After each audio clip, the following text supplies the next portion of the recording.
Habla, perro, habla.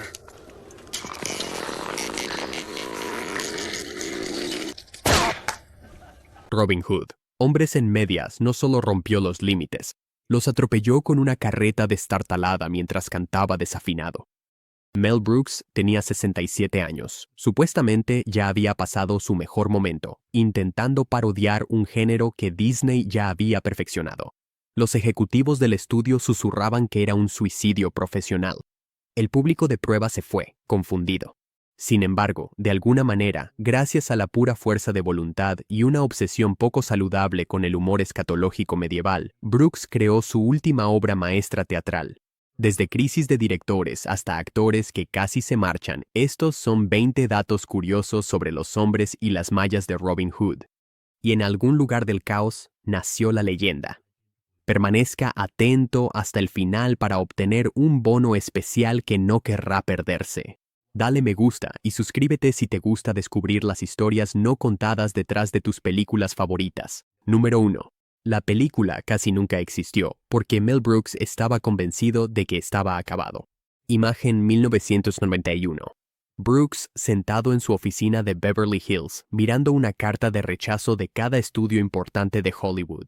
El jovencito Frankenstein quedaba 17 años atrás. Spaceballs había sido un fracaso. Su agente dejó de devolverle las llamadas. Entonces, su hijo Max entró con una copia en VHS de Robin Hood, Príncipe de los Ladrones, y le dijo, «Papá, Kevin Costner ni siquiera puede hacer un acento británico.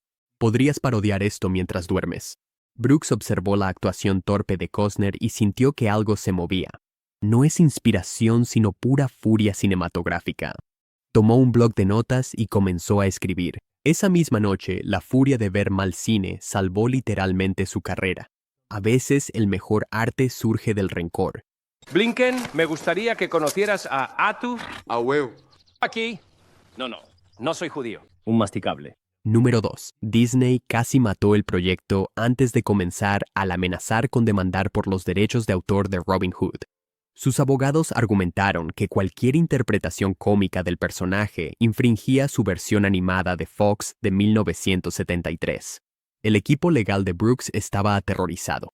La máquina de derechos de autor de Disney podría aplastar producciones independientes como Insectos. Pero Brooks tenía un arma secreta: su conocimiento enciclopédico del derecho del dominio público. Lo había investigado obsesivamente después del fiasco de merchandising de Spaceballs. Durante una acalorada llamada de conferencia, Brooks recitó tranquilamente las fechas de publicación de cada historia de Robin Hood desde el siglo XII en adelante, y luego añadió, «Disney no es dueño de la Inglaterra medieval, caballeros, aunque estoy seguro de que les gustaría hacerlo». La demanda desapareció de la noche a la mañana. El conocimiento es poder, pero el conocimiento entregado con un timing cómico perfecto es imparable. ¿Quieres decir que lo cambiaste a El Sueño?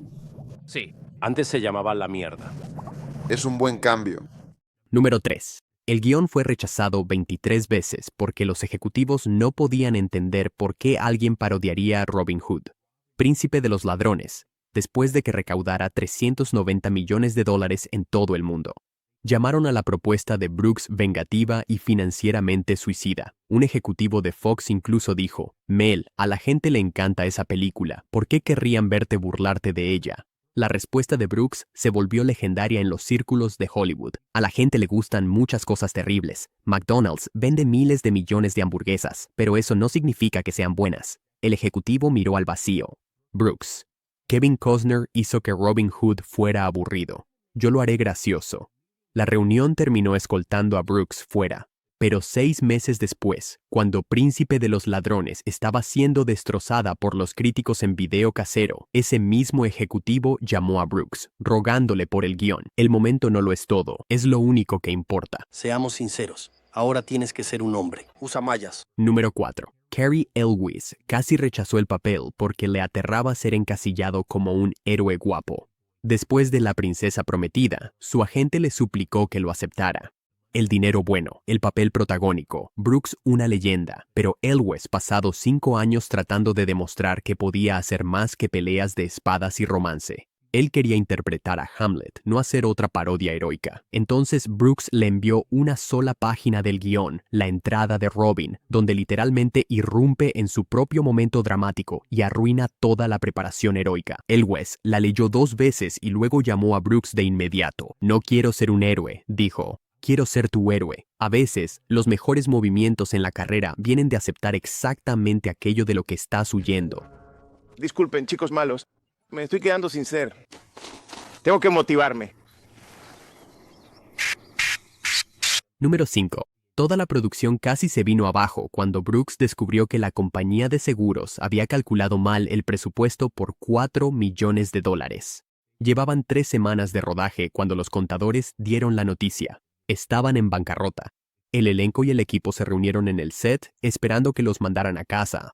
Brooks se subió a una caja de madera, literalmente una caja de utilería del castillo del sheriff, y anunció que él mismo pagaría la diferencia de su propio bolsillo. He estado esperando 20 años para hacer otra película tan tonta como esta, dijo. No voy a detenerme ahora. Hipotecó su casa, cobró su fondo de jubilación y vendió su colección de autos clásicos.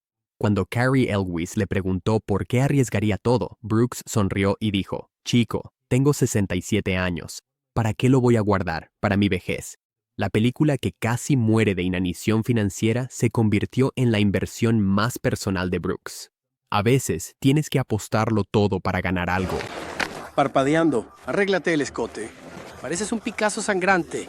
Número 6. Matthew Broderick fue la elección original para Robin Hood, pero se retiró después de leer la escena del cinturón de castidad.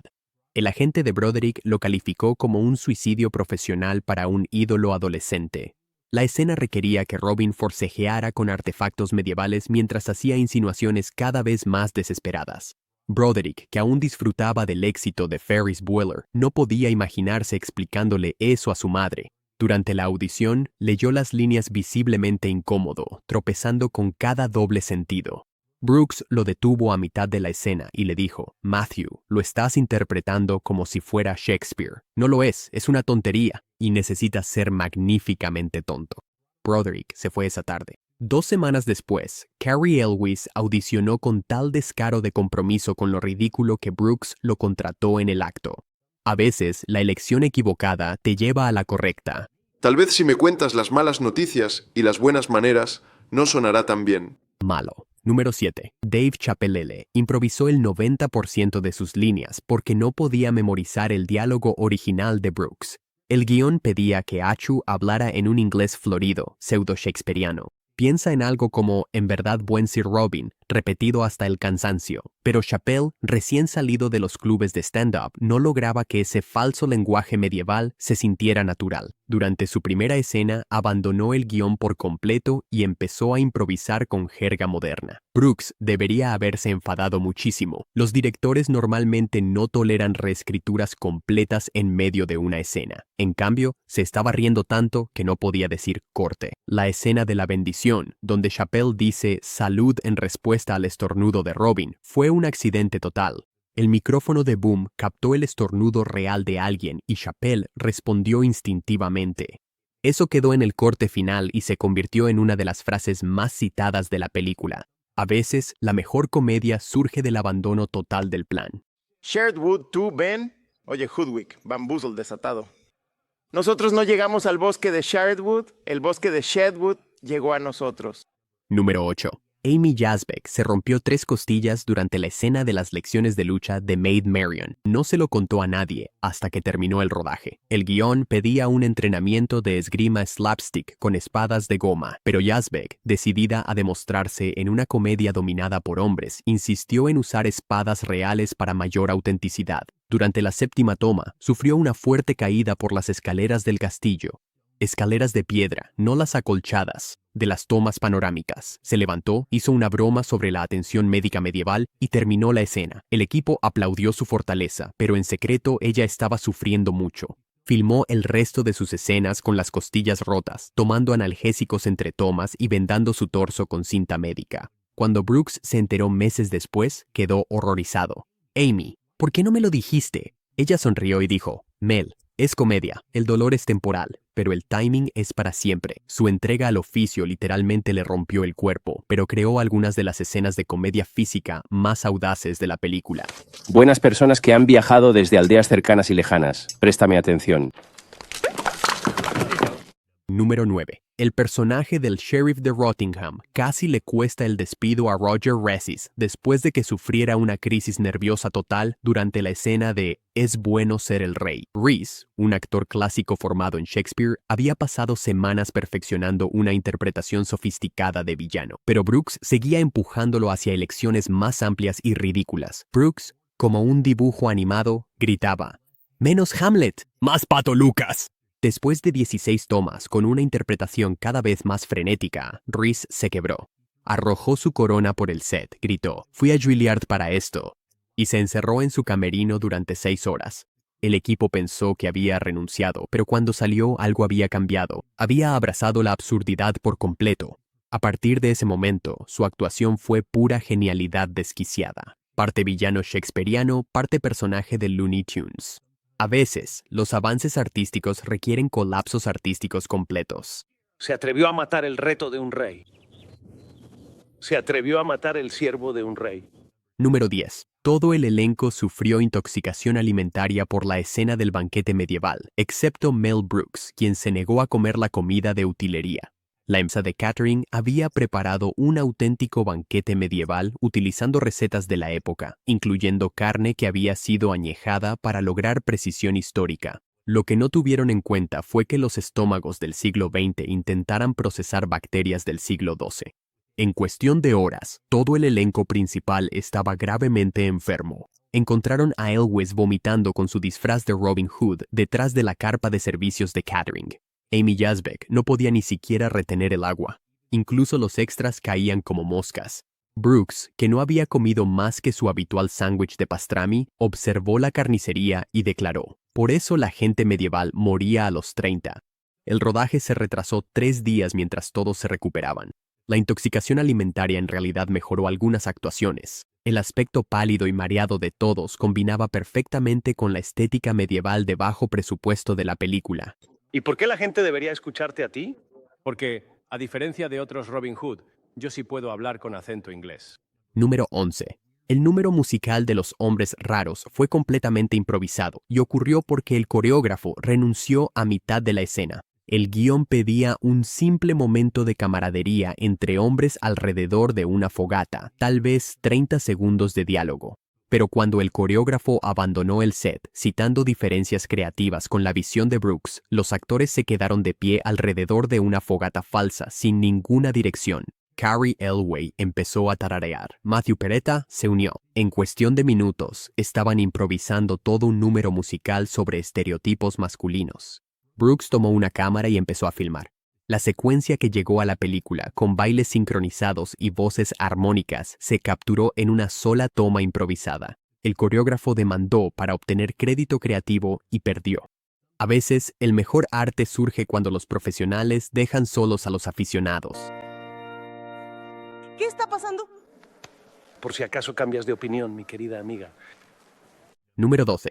La secuencia del cinturón de castidad casi le da a la película una clasificación R porque el departamento de utilería construyó un dispositivo de tortura medieval funcional. Investigaron cinturones de castidad históricos y crearon algo aterrador con pinchos, cerraduras y mecanismos que podían causar daño. Durante los ensayos, Amy Yazbek echó un vistazo al artefacto y se negó a ponérselo. «Eso debería estar en un museo», dijo ella, «o en una mazmorra». La junta de previsualización de la MPAA quedó horrorizada por el realismo y amenazó con darle una clasificación para adultos. Brooks tuvo que reconstruir completamente la utilería usando espuma y goma, haciéndola obviamente falsa e inofensiva. La ironía no le pasó desapercibida. Una comedia sobre la época medieval casi fue arruinada por la precisión histórica. A veces, la verdad es enemiga del entretenimiento.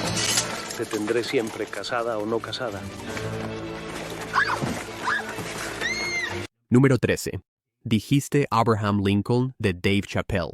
Esa línea se inspiró en su genuina confusión sobre el guión. Durante las lecturas de mesa, Chappelle seguía pidiéndole a Brooks que le explicara referencias históricas que parecían anacrónicas. Esperen, decía, ¿estamos en la época medieval o no? Finalmente, Brooks perdió la paciencia y dijo, Dave, es una comedia, la historia no importa, pero la confusión de Chappelle había dado pie a algo brillante. El desconcierto de su personaje ante las inconsistencias temporales se convirtió en un chiste recurrente. El momento de Abraham Lincoln, donde rompe el personaje para cuestionar la línea temporal, fue la manera de Chappelle de convertir su confusión real en parte de la comedia. A Brooks le gustó tanto que reescribió varias escenas para incluir más confusión temporal. A veces, los problemas de los actores se convierten en las fortalezas de los personajes. ¿Te casas con él?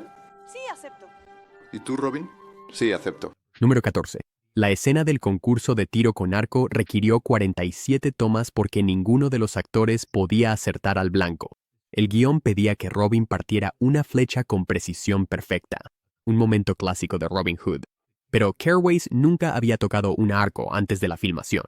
En su primer intento falló todo el blanco y casi golpea a un camarógrafo. Toma tras toma, las flechas volaban por todas partes menos donde debían ir. El encargado de utilería intentó con flechas trucadas. Los efectos CGI eran demasiado caros y contratar dobles de tiro con arco se veía ridículo. Finalmente, Brooks tuvo una revelación. Hacer que la incompetencia fuera parte del chiste. La flecha de Robin no parte el blanco. Accidentalmente le da en el pie al sheriff, luego rebota en un árbol y de alguna manera aterriza perfectamente. De todos modos, el público nunca sabe si es habilidad o suerte, que es exactamente el punto. A veces el fracaso es más gracioso que el éxito. Robin siempre ha sido mi único y verdadero amor, porque es el lado correcto. Número 15. La frase más citada de la película. A diferencia de otros Robin Hood, yo sí puedo hablar con acento inglés. ¿Fue la venganza personal de Cary Elwes contra Kevin Costner? Durante la preproducción, Elwes se había encontrado con Costner en una fiesta en Hollywood. Costner, aún disfrutando del éxito de Prince of Thieves, le preguntó condescendientemente a Elwes por qué estaba haciendo una película de broma sobre Robin Hood. Algunas historias merecen respeto, dijo Costner. Elwes sonrió cortésmente, pero por dentro estaba furioso. Le propuso la broma del acento a Brooks como una indirecta sutil, esperando que la cortaran en la edición. En cambio, Brooks la convirtió en el centro de la presentación de Robin cuando se estrenó la película. Esa sola línea destruyó el legado de Robin Hood de Costner de manera más efectiva que cualquier crítica. Elwes había convertido la humillación personal en venganza cinematográfica. A veces, la mejor comedia surge del rencor genuino. Es la clave del mayor tesoro de toda la tierra. Robin, esto significa que siempre has sido mi único y verdadero amor, porque es del tamaño justo. Número 16. La película predijo su propio estatus de culto con la broma de la secuela durante los créditos finales. Brooks no tenía idea de si el público aceptaría la película. Las proyecciones de prueba tuvieron resultados mixtos. El apoyo del estudio fue mínimo y las secuelas de comedia funcionaban. Pero el último día de rodaje filmó a Robin y Marion discutiendo sobre Robin Hood, hombres en mallas, con efectos de sonido de sables de luz incluidos.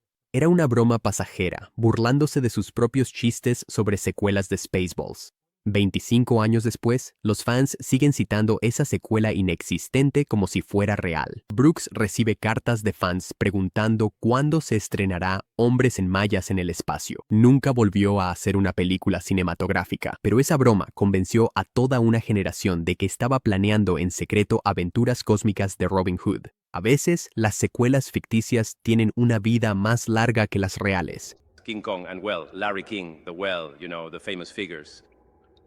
Perro inglés, impertinente. Tú hablarás ahora. Número 17. Los hombres Robin Hood en mallas crearon accidentalmente la plantilla para las películas de parodia de la cultura pop moderna. Pero Brooks odia lo que generó. El éxito de la película convenció a los estudios de que el público ansiaba referencias parodias intensas de los éxitos de taquilla recientes. En 5 años, Hollywood estaba produciendo Scary Movie, Date Movie, Epic Movie, una serie de parodias perezosas que pasaban por alto el ingrediente esencial de Brooks, afecto genuino por el material original. Había parodiado con cariño a Robin Hood porque adoraba la leyenda. Los imitadores se burlaban de todo porque la burla era rentable. En entrevistas, Brooks lo llama comedia sin corazón y se niega a ver películas de parodia modernas. Su influencia creó un género que no soporta. A veces, tener éxito significa ver cómo otros arruinan tus innovaciones. Seguiremos hasta el final. No flaquearemos ni fallaremos. Lucharemos en los mares y océanos. Defenderemos nuestra isla, cueste lo que cueste. Número 18. El mayor fan de la película es Quentin Tarantino, lo cual no tiene ningún sentido hasta que entiendes su obsesión con el cine como conversación. Tarantino ha llamado a Men in Tights la película más honesta sobre la realización cinematográfica jamás hecha porque reconoce abiertamente su propia artificialidad. Cada ruptura de la cuarta pared, cada broma anacrónica, cada momento en que los personajes parecen conscientes de que están en una película. Tarantino lo ve como Brooks deconstruyendo el cine. Mientras celebraba, la proyectó en privado para otros directores como ejemplo de cine sin miedo. La idea de que el director más violento de Hollywood encuentre inspiración en la comedia más amable de Mel Brooks es bellamente absurda. El arte influye en el arte de las maneras más extrañas. Por favor, dígame, señor, ¿qué es una circuncisión? Oh, es la última moda. A las damas les encanta. Eso. Número 19. Los historiadores medievales han adoptado la película como accidentalmente educativa, porque sus bromas requieren un conocimiento histórico genuino para ser entendidas. Profesores universitarios muestran fragmentos para explicar. La secuencia del cinturón de castidad enseña sobre la opresión de las mujeres en la época medieval que los libros de texto. La investigación de Brooks para la parodia fue exhaustiva. Los estudiantes aprenden sobre la evolución de las leyendas de Robin Hood al ver cómo Brooks deconstruye cada versión. La comedia se convierte en una lección de historia y la lección de historia se vuelve más divertida. Ahora, las conferencias académicas incluyen ponencias sobre la metodología medieval de Brooks. La película que se burlaba de la precisión histórica accidentalmente se volvió valiosa históricamente. Y este es Achú. Salud. Ese es mi nombre, amigo. Achú. Déjame presentarte a mi mejor amigo. Número 20. Mel Brooks considera Robin Hood, Hombres en Tights, su película más personal porque trata sobre un artista envejecido que se niega a retirarse con gracia. Robin Hood ya pasó su mejor momento. Sus métodos están desactualizados. Todos esperan que se haga a un lado para dar paso a héroes más jóvenes. Pero él sigue luchando, usando experiencia y astucia para derrotar a oponentes que deberían tener todas las ventajas. Brooks tenía 67 años, supuestamente acabado, viendo cómo comediantes más jóvenes dominaban Hollywood. Como Robin, demostró que sabiduría y buen momento pueden triunfar sobre juventud y energía. Cada broma sobre que Robin era demasiado viejo para esto era Brooks tratando de superar sus ansiedades profesionales. La película salvó el legado de Brooks al admitir sus limitaciones y luego trascenderlas. A veces, el arte más personal viene disfrazado del entretenimiento más tonto. Oye, hombre, habitación dura. ¿Por qué no me dejas intentarlo? Bueno. Prima, el caballo que interpreta a Robin Mount era en realidad un artista de circo retirado llamado Shakespeare que había sido entrenado para caerse cuando se le ordenaba durante la secuencia de apertura de la película, cuando Robin salta dramáticamente sobre su caballo solo para que éste se derrumbe inmediatamente. El público asumió que se trataba de un truco entrenado, pero Shakespeare estaba realmente exhausto. Tenía 23 años, era un caballo mayor para competición y apenas podía sostener su peso, mucho menos un jinete con traje completo. El colapso fue la respuesta de Shakespeare cuando le pidieron trabajar un día más. Brooks quedó tan encantado con el sincero agotamiento del caballo que reescribió la escena en un chiste recurrente. Shakespeare pudo retirarse con dignidad, y Brooks consiguió la metáfora perfecta para su propia carrera. Un veterano artista que lo da todo en un último espectáculo. Robin Hood. Los hombres en mallas no son algo que se haya hecho por sí solo. Se escapó de las expectativas del sistema de estudios, de las limitaciones del género y de sus propias ambiciones modestas. Lo que queda no es solo una película, es una clase magistral de resiliencia creativa. Una carta de amor al poder de la burla como la forma más elevada de adulación y la prueba de que, a veces, el arte más importante surge de negarse a actuar según tu edad. Mel Brooks tomó todo lo que debería haber hecho imposible esta película. Una premisa gastada, un director envejecido, un presupuesto modesto y un elenco de relativamente desconocidos. Y convirtió esas limitaciones en fortalezas. La leyenda no nació. Se forjó en el fuego de la creatividad pura y obstinada.